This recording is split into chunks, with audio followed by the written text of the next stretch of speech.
Assalamualaikum warahmatullahi wabarakatuh. Rio Riasport kembali menyapa Anda. Oke, kita akan masuk ke segmen fakta di balik laga. Pertandingan pekan tunda ya, pekan ke-12 antara Bali United kontra Persib Bandung. Sebuah pertandingan yang mungkin akan sangat ketat ya, dan juga akan menimbulkan beberapa kontroversi. Sebab dua tim ini kalau bertemu, pasti kalau nggak ada kontroversi, bukanlah dua tim ini ketemu ya. Jadi kita akan coba bedah dan cari tahu apa saja yang terjadi di balik laga kali ini. Dan juga ada kontroversi apa ya, dan juga bagaimana jalannya laga kali ini. Tapi seperti biasa ya, kalau ada yang ketinggalan juga dan kurang-kurang yang tepat kami bahas, silahkan tambahin aja di kolom komentar. Seperti biasa juga, sebelum kita bedah semua apa yang terjadi di balik laga kali ini, saya tetap mendukungnya untuk channel ini agar terus berkembang dan bisa memberikan berita-berita informatif yang tentunya semoga saja bermanfaat untuk kita semua. Caranya masih sama. Cukup dengan klik subscribe, bagi yang belum subscribe ya, aktifin juga notifikasi loncengnya agar setiap kami upload berita terbaru, Andalah yang akan menjadi pertandingan pertama. Siapa tahu nanti kalian akan mendapatkan reward ya. Jangan lupa share-nya juga ke seluruh media sosial kalian ya, biar channel ini akan lebih terus berkembang. Oke? Dan inilah beberapa hal yang terjadi di laga antara Bali United kontra Persib Bandung di pekan tunda pekan ke-12.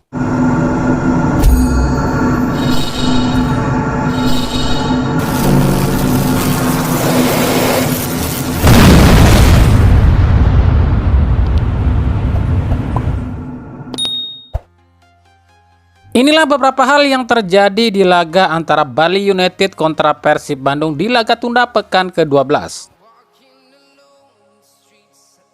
Laga ini sebenarnya laga perdana di tahun 2025. Padahal sebenarnya ini laga terakhir loh di putaran pertama 2024. Dan dengan ini berarti udah 20 kali loh dua tim ini bertemu sejak 2016 ya. Dengan catatan 19 kali sebelumnya Bali United menang 7 kali, Persib menang 2 kali, dan 10 kali berakhir imbang. Wasit Ervan Effendi, wasit asal Surabaya ini musim ini baru 5 kali ya pimpin Liga 1. Dan musim ini pun ini pertama kalinya ya Ervan Effendi memimpin laga Bali maupun laga Persib Bandung. Elias Dolah, ini kenapa ya kok dia bisa main ya? Padahal di pekan 11 Elias Dolah dapat 4 kartu kuning loh ya. Ini ada yang bisa jelasin nggak nih?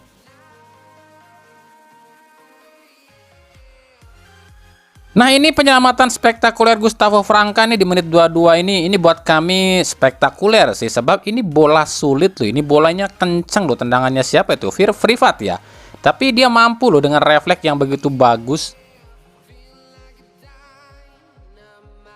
Gol Rahmat Arjuna di menit ke-46 adalah gol kedua Rahmat Arjuna di musim ini. Dan ini menjadi kekhawatiran sih, sebab ya Bali kalau udah unggul ya tahu sendirilah seperti apa ya.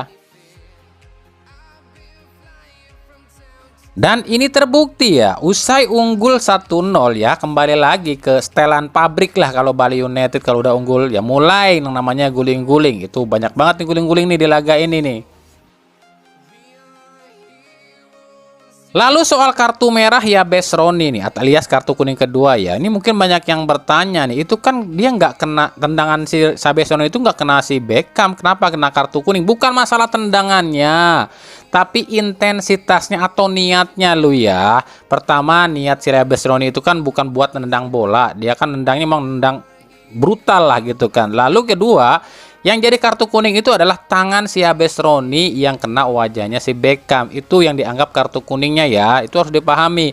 Kalau memang benar si Besroni ini nggak nendang kakinya si Beckham ya, dia nendang rumput kan. Tapi cara dia nendang ini loh seolah-olah ingin melukai. Itu yang dianggap berbahaya.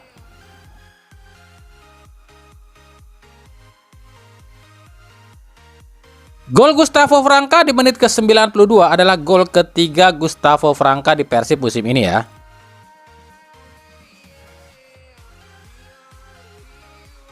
Lalu dua tim ini pun di laga ini dipastikan akan terkena denda dari Komdis PSSI. Bahkan Bali United double nih dendanya. Selain 50 juta lantaran dapat kartu kuning lebih dari 5, kalau nggak salah 7 ya, bersama Steko juga tuh. Lalu juga dendanya adalah adanya supporter away yang masuk ke stadion ini ya. Ini dendanya udah berapa tuh ya? 50 sampai 25 juta, 75 juta. Tapi tenang aja sih. Bali United pun mau berapa miliar pun kena denda ya. Mereka mah nggak akan bayar sebab ya bendahara keuangannya kan bosnya Bali. Persib pun sama di sini akan kena denda nih karena adanya supporter away ya. Jadi kalau di total sebenarnya di laga ini Komdis PSSI itu akan dapat duit berapa tuh? 100 juta ya. Laga ini aja 100 juta dari denda loh.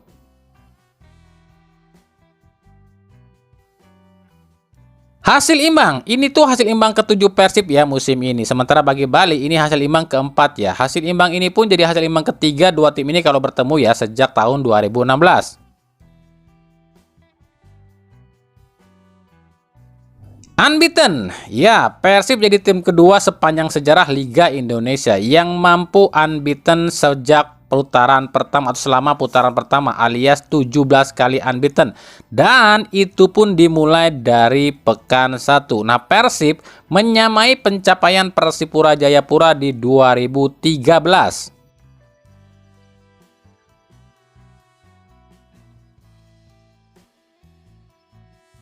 Boyan Hodak, betul memang Stefano Cugura jadi pelatih asing tersukses di Liga 1 dengan raihan 3 gelar di 2 klub berbeda. Tapi Boyan Hodak adalah pelatih asing pertama loh ya yang mampu unbeaten dari pekan 1 sampai paruh musim. Dan Hodak pun jadi pelatih asing kedua yang mampu hadirkan itu setelah sebelumnya ada Jackson F. Tiago di Persipura 2013.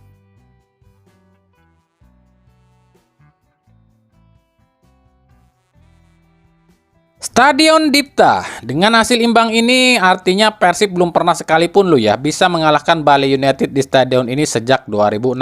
Sementara Bali United udah 4 kali kalahkan Persib di stadion ini. Man of the match di laga ini kami pikir layak disematkan pada Gustavo Franca sebab selain dia pun menyelamatkan gawang Persib dari kebobolan lagi ya, dia pun menjadi penyelamat Persib dari kekalahan alias game changer istilahnya.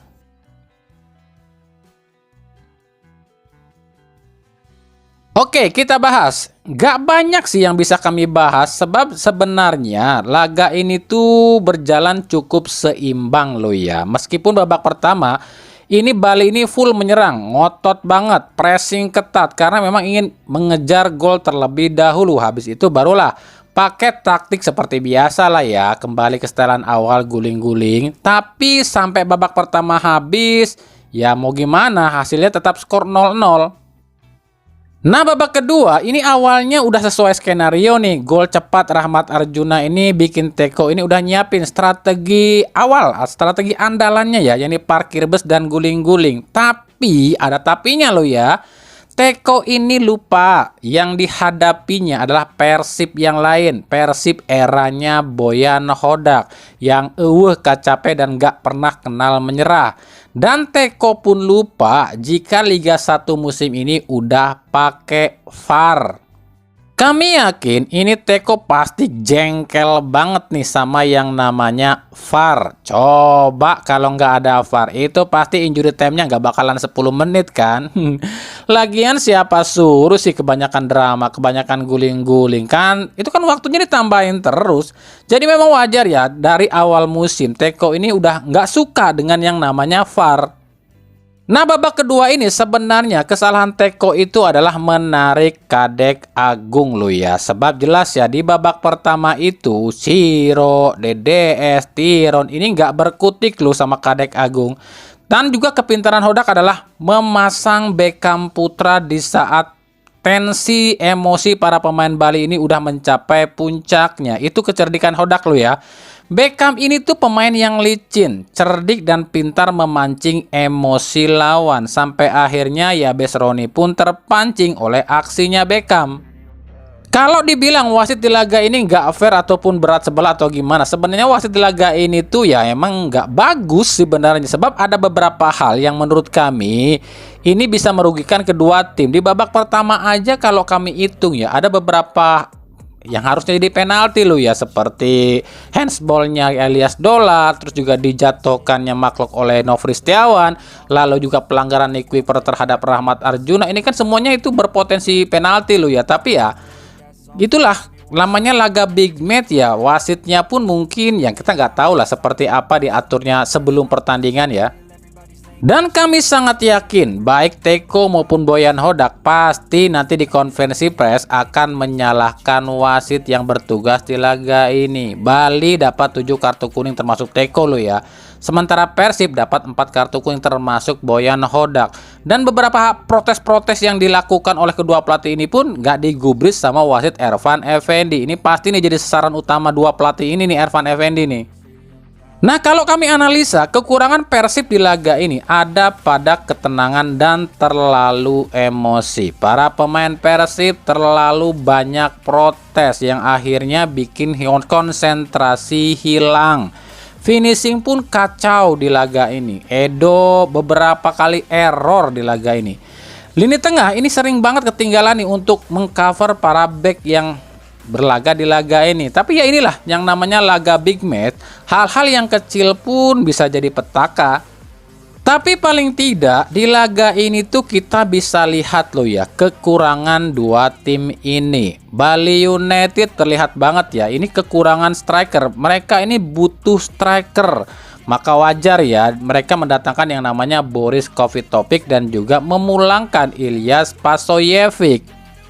Sementara bagi Persib kelihatan banget butuh seorang winger, sebab di laga ini pun kita tahu lah cuma Ciro yang bisa diandalkan. Untung aja masih ada yang namanya Beckham Putra. Maka wajar Persib melepas Mailson 5 dan mendatangkan winger baru yang akan segera diumumkan. Jadi intinya kalau buat kami pribadi, laga ini laga yang cukup adil dan seimbang. Di babak pertama Bali yang menguasai, babak kedua Persib yang menguasai ya, meskipun nantinya orang-orang yang membenci Persib pasti bilang kayak gini, alah Persib cuma bisa cetak gol pas Bali lewat main 10 orang. Ya bukan salah Persib lah, salahin pemain Bali kenapa emosian. Kalau nanti ada yang bilang wasit di laga ini kurang bagus, lah emang ada wasit yang bagus di Indonesia? Setahu kami nggak ada deh wasit Indonesia yang bagus. Wasit Indonesia itu semuanya cuma sekelas tukang parkir. Jadi wajar ya kalau misalnya ada yang dirugikan, ada yang diuntungkan oleh wasit Indonesia ya. Sebab itulah bagaimana kinerja wasit Indonesia. Oke, itu sedikit yang bisa kami bahas, kami bedah, kami kulas, kami ulik di laga tunda pekan ke-12 antara Bali United kontra Persib Bandung. Gimana menurut kalian? Ada yang ketinggalan apa enggak nih? Kalau ada yang ketinggalan, ya malum lah ya, namanya manusia juga nggak bisa terlalu menilai terlalu detail seperti apa per detik, per second gitu kan. Makanya tambahin aja di kolom komentar kalau memang ada masukan atau apapun juga ya. Makanya terus ikuti aja terus berita seputar sepak bola, khususnya Liga Indonesia, Timnas, dan juga pernak-perniknya hanya di Rio Rias Sport. Makasih ya yang udah menyaksikan video ini dan mengunjungi channel ini. Kritik dan saran selalu kami nantikan di kolom komentar atau di media-media sosial kami yang ada di bawah ini. Oke, sampai jumpa di video-video kami selanjutnya. Dan salam Rio Rias Sport. Wassalamualaikum warahmatullahi wabarakatuh.